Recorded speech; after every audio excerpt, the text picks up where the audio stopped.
is SMNI News Channel. Truth that matters.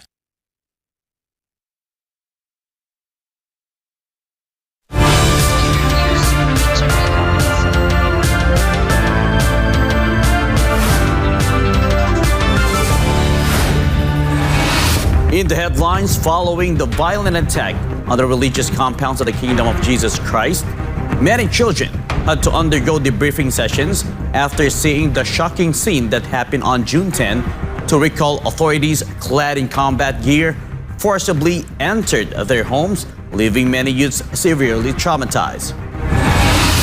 Meanwhile, a lawyer and president of Bongbong Marcos Jr.'s former executive secretary strongly condemned the Philippine National Police's attack on the religious compounds of the Kingdom of Jesus Christ. For Atty. Rodriguez, such acts are a systematic violation and desecration of human rights. And the Bigas 29 program of the government is set to kick off. However, the National Food Authority admitted that there is an insufficient supply of rice to several Kadiwa centers. I am Franco Baranda. Newsline World starts now. Children, as well as the youths who were present during the June 10 attack at the KOJC headquarters in Davao City, underwent debriefing sessions after their experience with the officers who were supposed to be their protectors. Jean Domingo reports.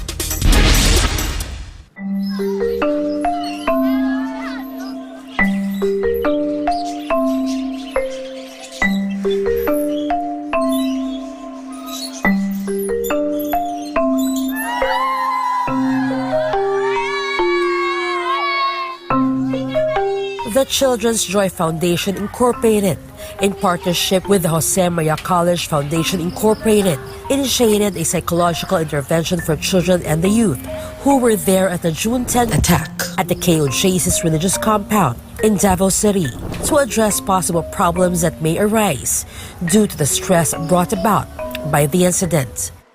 Various psychosocial activities and debriefing sessions were laid out for both the children and the youth, aimed at assessing and addressing their experiences and emotions during the fateful event. The social workers acknowledged the need to make them express their feelings to unload the emotional baggage that may in the future affect their well-being. Partly, ina-assess natin yung mga emotions nila, yung mga experiences nila, no? Yung debriefing, after the assessment, nagawa tayo ng mga debriefing na wherein ina-address natin yung mga emotions nila through counseling. Kung titingnan natin, magwa 1 month na siya, but then the feeling, yung takot, no, na every time nakakarinig sila ng siren, kahit na rinig lang ng mga motor, ng mga airplane na boses, since malapit tayo dito sa airport, it really makes them feel na ano na naman kaya ito, yung mga ganito. Andun yung takot andun yung kaba na baka pupunta na naman yung mga pulis. So dito, which is a really indicator na yung mga youth natin who are involved on that incident is really experiencing na distress talaga, which really naka-apekto din sa kanilang well-being. For the children, Bandala noted that while they had various experiences during the raid, they were still not excused on the stress and the fear that the incident caused them. They were able to see the mga pulis.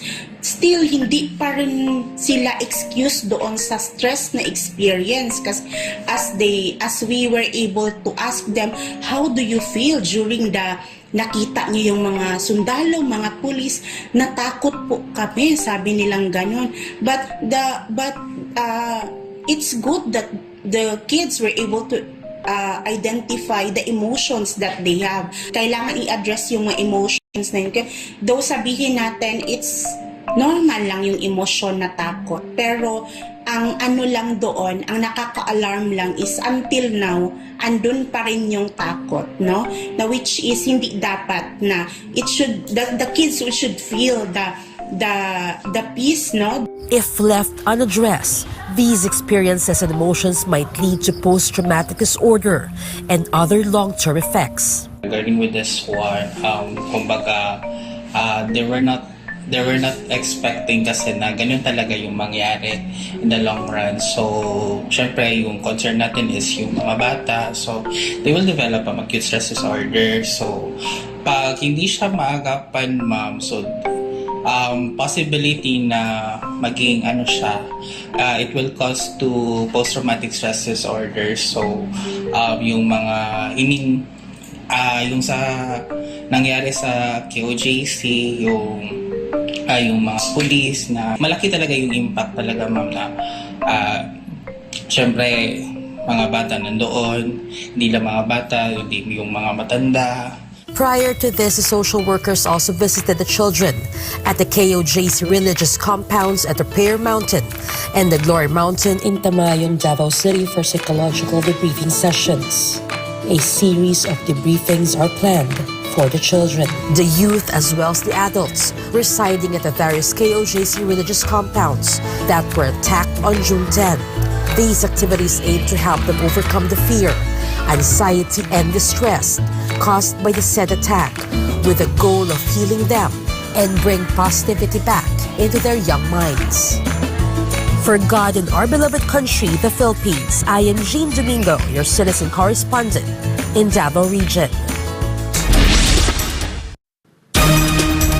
More and more people are condemning the abuses made by the PNP against the Kingdom of Jesus Christ that happened on June 10.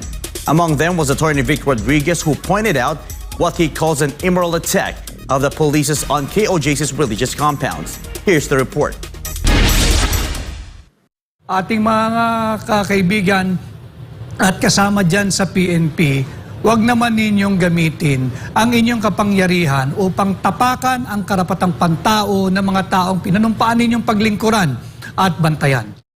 This was the statement made by Atty. Vic Rodriguez, the former executive secretary of President Bongbong Marcos Jr. Rodriguez was talking about the armed police attack on the religious compounds of the Kingdom of Jesus Christ on June 10, which caused great fear and trauma among KOJC missionaries. Reports emerged that the PNP is reversing the truth in mainstream media, claiming that the KOJC members were the first to attack, a claim that CCTV footage strongly disputes. Despite these propaganda efforts by the PNP, the number of people condemning the violent attack and the desecration of the sacred sites of the KOJC, described by the former President Duterte as the Day of Infamy, continues to grow. Isang sistematikong paglabag at paglapastangan sa ating karapatang pantao, lalo na kung ang nasa frontline ay mga kababaihan, kagaya ng Kingdom of Jesus Christ na religious, hindi naman violenting grupo, at mga kabataan, ito ay haram. Ibig sabihin, illegal, immoral, bawal na bawal. Due to the brutality suffered by KOJC workers, especially women and youth, many Filipinos have lost trust in the police, who should have been their protectors but instead violated their human rights. Sa ating mga kapulisan, sundin lang ninyo yung mga lawful orders. Hindi naman na porke kayo ay nasa serbisyo, inutusan kayo, susundin natin dahil natatakot kayong ma-relieve, matanggalan ng trabaho, masuspindi. Naintindihan natin yun to a certain degree. Pero hindi na natin maiintindihan kung nagpapagamit kayo at saktan ang inyong kapwa Pilipino. For God and my beloved Philippines, I am Franco Baranda, SMNI News. WikiLeaks founder Julian Assange, who exposed the war crimes of the United States by leaking U.S. classified document, is now a free man following a plea deal with the U.S. government. The United States wants to have the sensitive materials that Assange obtained destroyed. And in order to know why, his lawyer simply said to just ask the U.S. government. This story from Sarah Santos. We've just negotiated the return of an Australian citizen from the most powerful country in the world who were prosecuting him for doing journalism. Julian Assange walked free from a court in Saipan on Wednesday after pleading guilty to a single charge of espionage. The hearing's location in Saipan, a U.S. Commonwealth in Northern Mariana Islands, was reportedly due to its proximity to Australia and Assange's own opposition to traveling to the United States. Today, the espionage case against Mr. Assange in the Eastern District of Virginia was formally dismissed, and the case against him is over, formally and officially. It's a case that never should have been brought, and I hope that we never have another case like it. The United States has never previously prosecuted somebody for publishing classified information, in this case information that was plainly newsworthy and in the public's interest to know, information that revealed war crimes by the United States government, information that revealed that civilian casualties were exponentially higher than the United States government had admitted. That is not just journalism, that is journalism at the highest level. While Assange's offense carried up to 10 years in prison and a $250,000 fine, Judge Ramona Manglona accepted the plea agreement and imposed a sentence of time served, amounting to the 62 months he spent in the UK's Belmarsh prison. It can be remembered that Assange had been detained in the London prison since 2019 and fought a long-running extradition battle with the US with over 18 charges related to the release of classified documents involving the Iraq and Afghanistan wars. He was initially granted political asylum by Ecuador in the British capital in 2012, but was dragged from the embassy by UK police 7 years later. For Stella Assange, wife of Julian Assange, her husband only pleaded guilty to committing journalism. This case criminalizes journalism, journalistic activity, standard journalistic activity of news gathering and publishing. And so this is the reality of this prosecution. Part of Assange's plea deal with the US government requires him to have the classified materials he obtained destroyed, and his lawyer made a comment regarding this. You'd have to ask the United States government why they insisted on including that clause. In fact, the United States in court in Saipan yesterday conceded, and the judge found that there is no evidence that any harm has befallen any individual anywhere in the world as a result of Mr. Assange's publications. Meanwhile, the court insisted that Assange issues an instruction to the editor of WikiLeaks to destroy any materials they might have that were not published, and the founder has complied with that provision and issued that instruction. On the other hand, Stella, who was seen embracing her husband when he landed in Canberra on Wednesday, shared that Julian simply plans to enjoy his freedom. Julian plans to swim in the ocean every day. He plans to sleep in a real bed. He plans to taste real food. And he plans to enjoy his freedom. Reporting, this has been Sarah Santos, SMNI News. Complaints continue to pour out from overseas Filipino workers regarding the missing balikbayan boxes sent to the Philippines. A group of OFWs cannot help but feel disappointed over the Marcos administration's inaction on this issue despite their persistent pleas to address this problem. Carla Abellana reports.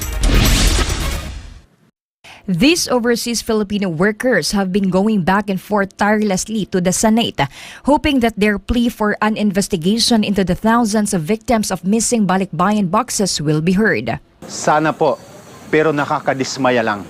Ako, sobra po akong nadismaya. Ruchi and Rosa Marie are both OFWs from the Middle East. They sent their balikbayan boxes to the Philippines last year at a time when they were still working abroad. Balikbayan boxes or repatriate boxes contain items sent by OFWs to their families and loved ones in the Philippines. But what's painful is that even though they have returned to the Philippines this year, the balikbayan boxes, which their families expected as the fruit of their hard work, seemed to have vanished into thin air in an instant. Nakakapagod na rin eh. Tapos, nakailang balik na kami sa Senado. Walang aksyon. Kumbaga, pinasapasa na lang kami kung kani-kanino. Tapos nagkarating na rin kami sa Baguio. Nananawagan po ako na sana po maibalik sa amin ng mga biktima na aming pinaghihirapan na pinag-iipunan doon na maipadala sa aming pamilya. Marami po sa mga kasama ko sa bahay na biktima rin sila, 4 na karton. Jeffrey Balsa, chairman of OFW Assistance, is leading the search for missing OFW balikbayan boxes. He has tirelessly pursued the requests in the Senate for an investigation. Pabalik-balik na lang po ako sa Senado Hindi po ako nagsasawa para tumulong sa ating mga OFW, pero wala pa rin pong investigasyon until now. So hanggang kailan kami maghihintay? Kailangan pa bang mag-viral kami? Kailangan pa ba mayroong magbuwis na buhay sa aming mga OFW? According to Balsa, cargo shipping companies abroad and in the Philippines are blaming each other for why OFW balikbayan boxes don't reach their intended destinations. Shipping companies also allow the Bureau of Customs to decide whether to abandon or auction off the balikbayan boxes. Si cargo sa abroad, mangungulikta ng balikbayan boxes, mangungulikta ng, siyempre, kasama bayad, mangungulikta ng bayad, tapos ipapadala sa container. Pagdating dito sa Pilipinas, itong si cargo, ang sinasabi nitong mga local forwarder, hindi nagbayad sa kanila. Kaya ito naman si local forwarder ngayon is hindi niya ngayon matubos-tubos yung kailangan ng mga bayaran doon sa Bureau of Customs. Kaya natingga na po, kaya naabot ng mga 1 taon. To recall, last March, Senator Lito Lapid filed a resolution for the Senate to investigate the complaints of thousands of OFWs about missing balikbayan boxes. In his Senate Resolution number 950, Lapid also seeks answers about incidents involving missing contents from balikbayan boxes. However, until now, OFWs have not felt the impact of this resolution. Nadismaya ako sa administrasyon. Bakit napakatipid nyo ng aksyon sa aming mga OFW? Di ba? Bagong bayani kami. Di ba? Napakalaki ng share namin sa bansang Pilipinas.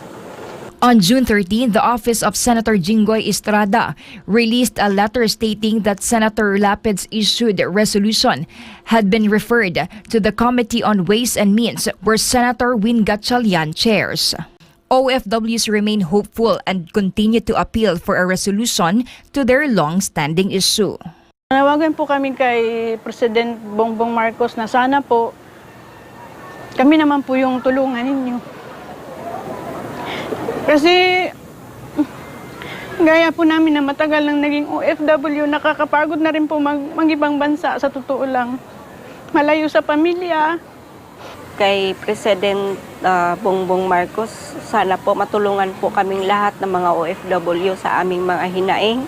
For God and My Beloved Philippines, Carla Abellana, SMNI News.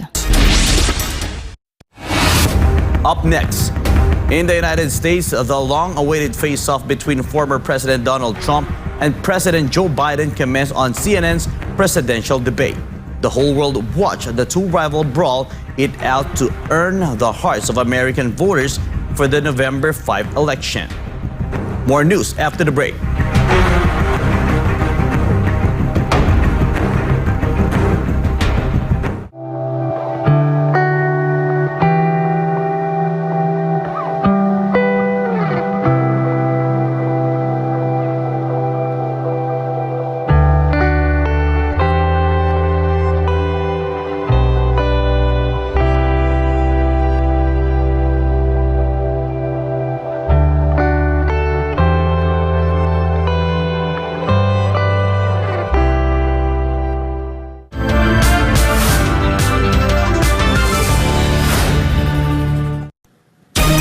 A snap election to find former President Ibrahim Raisi's successor after he died from a tragic helicopter crash last month started in Iran.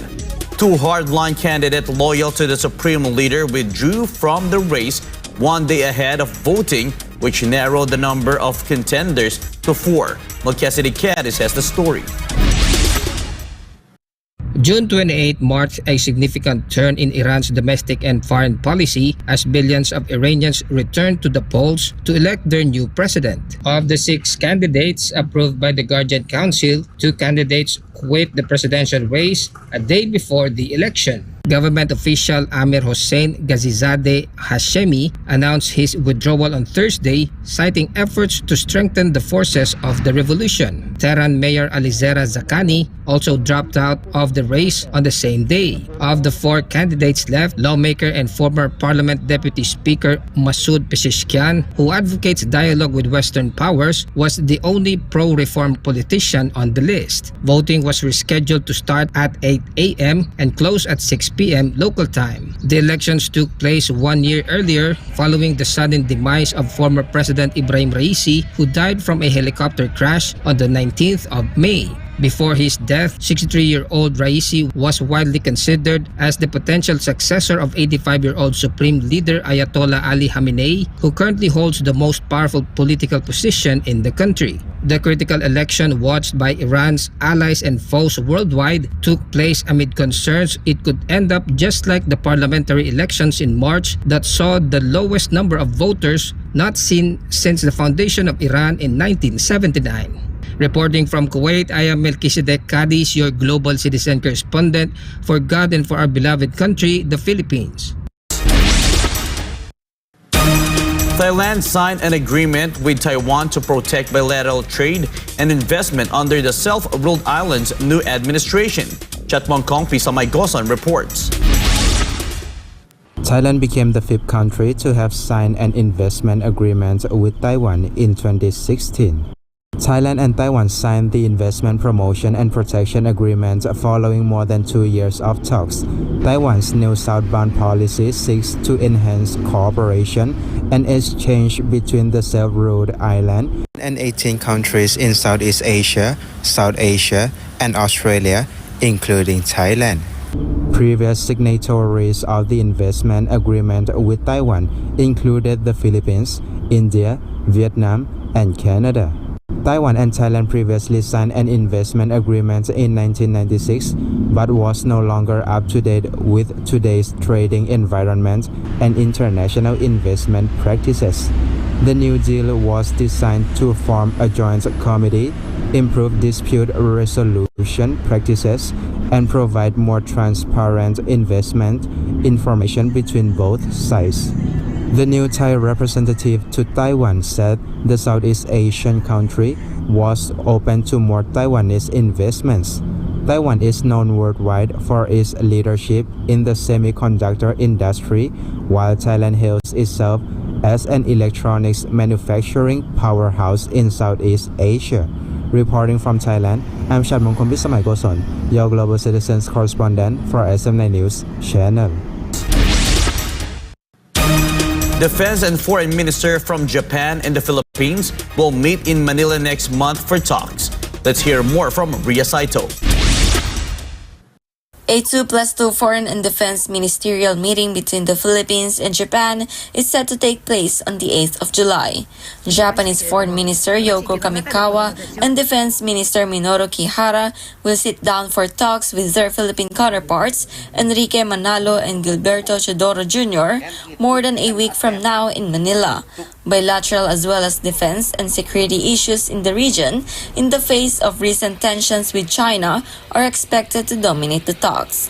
Philippines and Japan have been negotiating a Reciprocal Access Agreement, or RAA, that would allow their respective militaries to visit each other's soil, with a key defense pact expected to be signed during the talks. The meeting serves as the highest consultative mechanism between the Philippines and Japan, which started in Tokyo in 2022.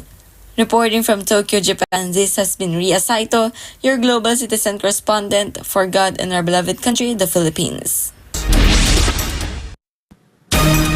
Protesters rallied outside CNN's headquarters in downtown Atlanta ahead of the presidential debate between U.S. President Joe Biden and his rival Donald Trump, as activists vowed to disrupt the proceedings in protest of two presidential candidates. Several groups of protesters from across the political divide rallied outside the debate venue on Thursday, with Trump and Biden supporters and critics present in the area. The demonstrators also rallied various causes, such as the campaign to stop the U.S. war machine and end the war in Gaza by a group of pro-Palestinian protesters. Apart from slogans and chants, authorities considered the rally as peaceful overall. No violent clashes were reported and no protesters were arrested. Meanwhile, Democrats panic after U.S. President Joe Biden's poor performance during a presidential debate with Republican challenger Donald Trump earned heavy criticism. The face-off saw Biden appearing to lose his train of thought and tripping over his words as Trump slammed him for being the worst president in the history of the United States.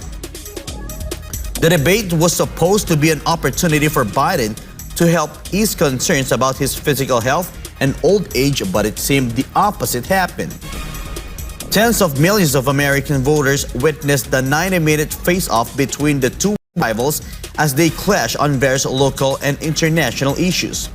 With his shaky moments exposed on national TV, top Democrat lawmakers urged Biden to stop his bid for re-election after his poor performance reignited concerns about the 81-year-old president's age and fitness for such a heavy political role. A high-ranking U.S. official announced that the United Arab Emirates and Egypt are ready to join post-war Gaza Security Force. However, the two Arab states agreed to do so under several conditions. Let's find out more about Greta Omori's report. U.S. Secretary of State Atty. Blinken said his trips to the Middle East have made progress after Abu Dhabi and Cairo agreed to take part in managing the affairs of the besieged territory once the fighting ends. Blinken traveled to Qatar, Egypt, Israel, and Jordan 2 weeks ago. The Emirati and Egyptian forces will work alongside local Palestinian officers. Both the UAE and Egypt presented their conditions for involvement in the initiative, including linking the project towards the formation of a Palestinian statehood. Additionally, Egypt suggested the complete withdrawal of Israeli troops from Gaza, while the UAE has demanded U.S. involvement in the post-war Gaza Security Force. Negotiations for a ceasefire between Israel and Hamas still encounter political deadlock as the death toll in Gaza has reached almost 38,000. Reporting from Dubai, I'm Greta Omori, your Global Citizen correspondent for SM9 News Channel. The president of Brazil demanded apology from Argentina for saying a lot of things against his country. Frederico Veloso, tell us more. Brazilian President Luiz Inácio Lula da Silva believes his Argentine counterpart, Javier Milei, owes an apology not only to him but also to the Brazilians for saying a lot of stupid things about the South American nation. According to Lula, he would not speak to Milei until the latter apologized. He has not talked nor faced the Argentinian leader since he was announced president in December. Milei, a self-described anarcho-capitalist and ally of far-right former Brazilian President Jair Bolsonaro, has openly criticized Lula during his election campaign. The outspoken Argentinian president has called his Brazilian counterpart an angry communist and corrupt, and even threatened to cut relations with Brazil. Presidential spokesman Manuel Adorni responded to Lula's request, stating that Milei has nothing to regret with what he had stated, at least for now. His statement added fuel to the fire and escalated tensions between the two leaders. Brazil also asked for information about dozens of Bolsonaro supporters seeking refuge in the neighboring South American nation. Brazil accused Argentina of sheltering the Bolsonaro supporters to avoid legal consequences for storming the capital of Brazil last year as part of an alleged coup attempt. This has been Frederico Veloso, your Global Citizen correspondent for SM9 News. The Filipino community in Wales celebrated their very own Barrio Fiesta with great success. Lavina Esguerra has a story. The Filipino community in Wales successfully held their Barrio Fiesta at Malgam Park, Wales. Building on the success of last year's events, the Filipino-Welsh community in Wales celebrated this year's Barrio Fiesta with a two-day event at Malgam Country Park on June 15th and 16th, 2024. This unique celebration brought the richness of Filipino culture to the heart of Wales. Barrio Festa Wales, one of the registered Filipino community organizations with the Embassy of the Philippines in London, the fiesta provided a wonderful opportunity for the Filipino community to share their heritage with the wider population, showcasing traditional music, dance, games, and of course, delicious Filipino cuisine. The festival not only promoted cultural understanding and diversity, but also strengthened community bonds. Highlights included raffle draws, entertainment and surprises, with special guests Pepita Cortez and Ian Red bringing joy and laughter to all attendees. Organizers expressed heartfelt gratitude to everyone who participated and contributed their time and effort. This is a momentous event. I didn't expect that, and I was very emotional because the vision is to have a Barrio Fiesta that we can participate and contribute and share with love to common Filipino here in Wales. And this is for them, this is not for me, this is for the Filipino community. I'm only facilitating their wishes and their suggestions, and that's all.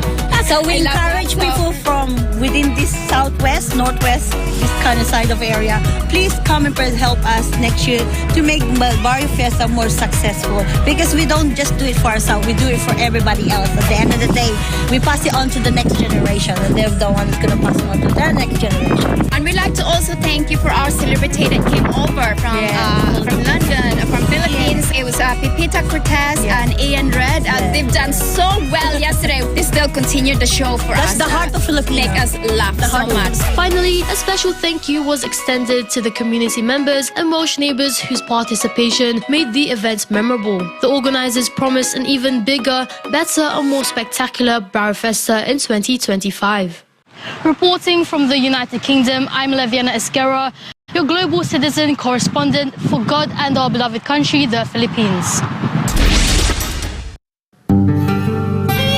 And before we end, may be inspired with the words of the Son.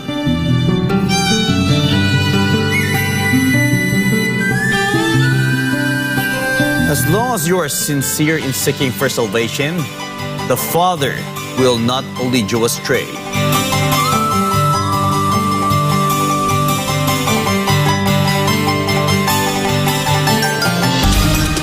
And that's all for this edition. For more news updates, you may visit smninewschannel.com or follow us on our official social media accounts on Rumble, YouTube, Facebook, and Twitter. For God and my beloved country, the Philippines, I am Franco Baranda, and this is Newsline World.